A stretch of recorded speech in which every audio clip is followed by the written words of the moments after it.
Hello. You are tuning into another episode of The Wunderkind Show. Today's first topic.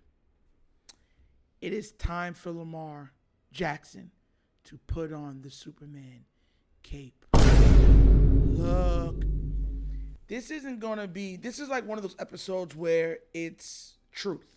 It's just truth. The last episode I talked about was the O-line. I talked specifically on the inadequacies that they have put on full display for all of us to witness on game days and for people that have seen some of the practices on the practice field.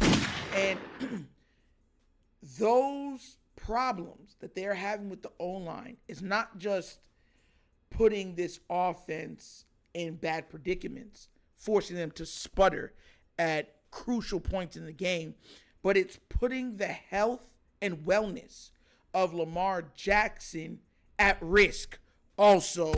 Look, I'm talking real right now. I'm talking real. This is another reason why I despise the media. This is another reason why I despise them. And let me explain my whole circle of life method of thinking, right? We've seen multiple plays where Lamar is hanging in the pocket, hanging in there, willing to get pummeled just to give his guys a chance at making a play. And he's been doing it willingly. He's been doing it consistently. And it is one of those aspects where you look at him and you're like, bruh, I get it. You're a quarterback. You shouldn't have to be Superman game in and game out, right? But here's my thing. The media has perpetuated this Lamar Jackson is not a quarterback, he's a running back. And I don't care how much you ignore something. If something keeps being played in the background, if it keeps being played in front of you, it starts to affect your psyche. If anybody knows this one thing about Lamar Jackson, and this is not I'm being real. One thing about him, he always wants to prove the naysayers wrong. He wants to prove them wrong. He wants to prove himself correct. And that's a great trait because what it does is you don't need much other fuel. You're already fueled enough, but that just worked for the afterburners. You feel what I'm trying to say? But here's the thing. Lamar can make every throw that every QB in this league can make. On the run, off the run, in the pocket, sidearm. There is only a few QBs under duress that can make the throws he can make. And the only QBs I've seen that can throw the ball like that, creative arm angles, deep, whip it anywhere on the field, even if you're draped over him, jump balls, whatever, is Patrick Mahomes. That is it. Cut, dry, period. That's it. But for as special as Patrick Mahomes is, how great he has proven himself to be, Lamar can throw the ball like him. Nobody can move like Lamar. The media, over their over criticisms and not being fair and speaking in context, has pretty much spoken him into just staying in the pocket. And here's the thing, Lamar's still running. Make no mistake about it. And I don't want no design runs. What I'm saying is he's running strictly when, I bought 5 or 6 seconds. Let me just try to get a couple yards, positive yardage, and then pick up on the next play, survive to live another day. I get that mindset. I'm not against it. But hear me out. How many plays have we watched that Lamar could absolutely just go? And he doesn't. And if Lamar watches this episode, I'll never tell him, he's a grown man. He's going to do what he wants to do. I will say this. You're a quarterback that could throw it just like every other quarterback in the league. You proved them wrong when you led the league in passing touchdowns. You're proving them wrong again by leading. I think you're like third or fourth. Now you dropped a little bit, but you're like third and fourth in completion percentage. They're mad because you're different. People always fear what they don't understand. They always are scared of what is different. That's the way the world works. Lamar presented a QB who could throw it with the best of them. Accurate, darts, everywhere, anywhere on the field. But could move like the best skill players in the league. That combination has not been seen. And I don't care what anybody wants to say about the Michael Vick. Michael Vick was 5'10", 5'11", right? That's how big Michael Vick was. He was electrifying with the ball in his hands, and he had an absolute cannon. But playing the quarterback position, it's not even close. It's not even close. It's not even close. And that's my thing. For as dominating as Vick was, for as electrifying as he was, for how spectacular he was never an MVP. He never even came close to leading the league in passing touchdowns. I think the most passing touchdowns that year where he broke the rushing record for QBs, he had like 20 or 19 or something like that. What I'm trying to get off my chest is Lamar Jackson is superhuman. And they have ridiculed him into putting down the cape and being mortal. He's not immortal. He's not. He's not a mortal. He is not normality. He is a glitch in the matrix. And they're mad at that. They're mad at that. Because he becomes something that they can't control. And I want to always make sure that I say these things. I get it. Proving and being correct is something that I take pride in. If y'all watch the show, y'all know that. I take pride in it. But we got to understand that Lamar Jackson, for as good as a quarterback as he is a weapon of mass destruction on the football field. And even though he's running just to get positive yards, he's not running, and you can go to the tape, to be the explosive playmaker like we've become accustomed to seeing. And it's such a weird fine line with him, right? Because if he throws too much, it's why aren't you running? If he runs too much, it's like, why aren't you throwing more? And he's put into this weird chasm of just criticism from both sides.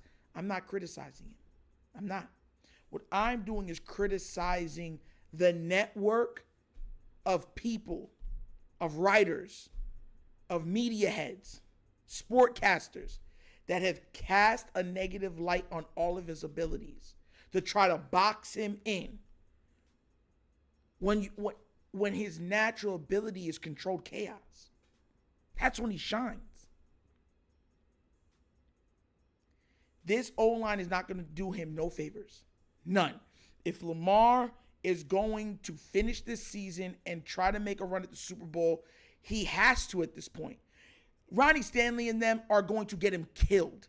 They are literally letting guys through full speed. Like they're getting beat immediately and them defenders are coming at him full speed. And Lamar even kind of addressed it when he was talking in the last interview he had with McCourty.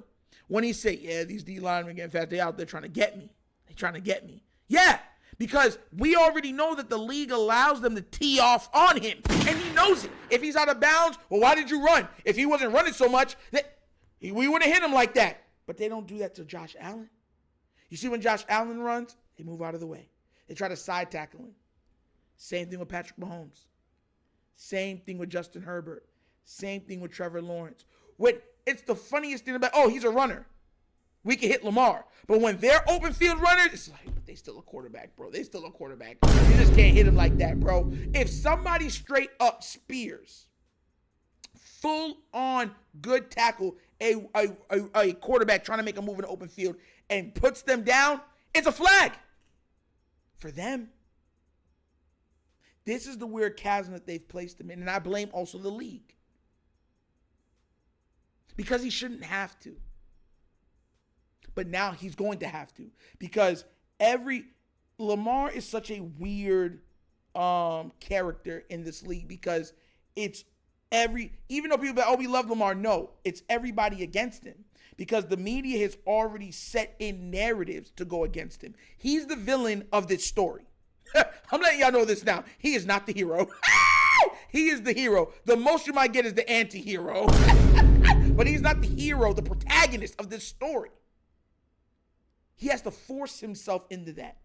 So he's going against the media. He's going against the league because the league won't protect him. If the league tells these referees and these players who they can and cannot hit, and he's not one of them. You understand where I'm coming from? And his O-line is not doing him any favors also. So he's going up against the league, the referees, opponents every Sunday, Monday, Thursday, right? And he's also going against the media, and now he's also going against his own teammates. Bruh. But he is required to win. What I'm saying is I want to see him finish out this year on top. I want to see him finish out healthy and still being able to be Lamar. And if he is going to do that, he is going to have to start running more with a purpose because this O-line is not protecting him. They're not. It would be absolute idiocy if this offseason comes by and they don't make no changes. And I swear on everything, if they don't make changes, I'm slapping every single person in the front office, and I don't care who hears it, feels it. Because he is the prize. He's the quarterback. The big money quarterback. For every Raven fan that copes and says, oh, it's about the team. Of course it's about the team. But the team's most important player is the quarterback. Why don't y'all understand that concept? You cry. You decry everybody else that has quarterbacks. You cries. Oh, whatever. You finally get what it's like. Oh, but it's not about him. It is. It is.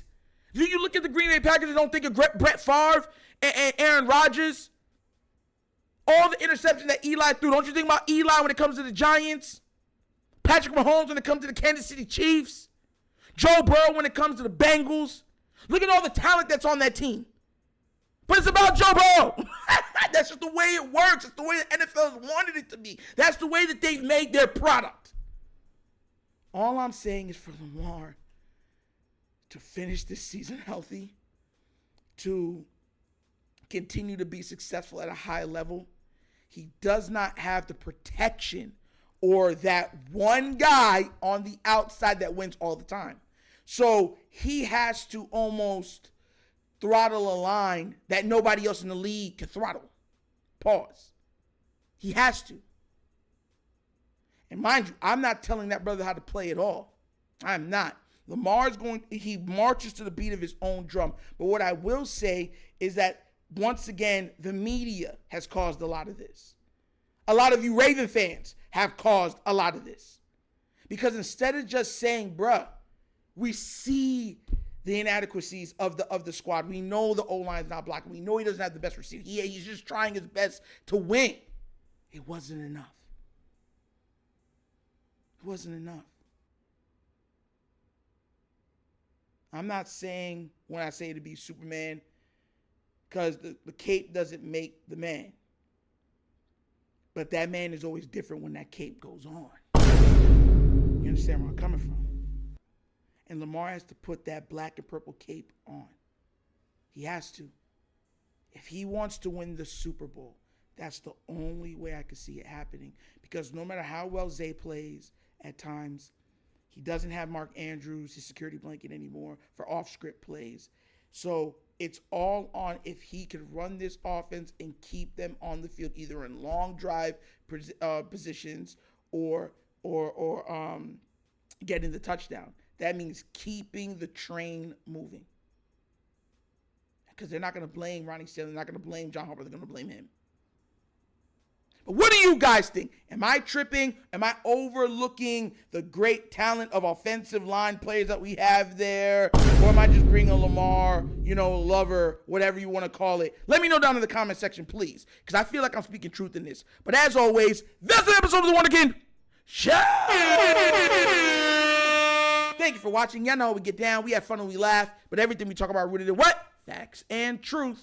Please do remember, like, subscribe, hit that notification bell, leave a comment in all of the comments. And if you have not done so already, check out the Wunderkind Show's Patreon. Yes, it has 3 tiers for content. Give it a look, give it a try. Let me know what you guys think. And also, if you want to help out this channel with equipment and stuff like that, because that's how we've been building the channel, bottom of the screen is a QR code. QR code is to a Cash App. Cash App is located in the description of every video that we do, and the name of it is The Wunderkind Show. Super easy. But once again, this is The Wunderkind Show. This is your host, Nitro, signing off, and as always, you know my slogan. Peace. And I am out of here. Yerp.